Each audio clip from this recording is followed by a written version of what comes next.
Naku, parang magalaw. Hi, sister. Buti na lang, oh. Buti na lang tumigil yung ulan. Oo, ako hindi nila ito gagawa. Lilipat kami ibang venue.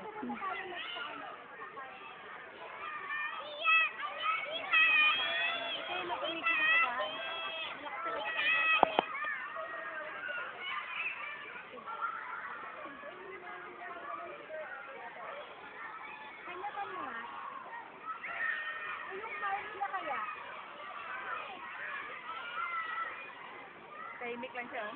Oo, natakot eh. Hindi siya makagalaw ngayon, no? Si Anika nasa pinakadulo pa niya. Gusto na yan. Yan mo siya, oh. Tahimik siya, wala gulo, oh. Oh, parang totoo. Go home!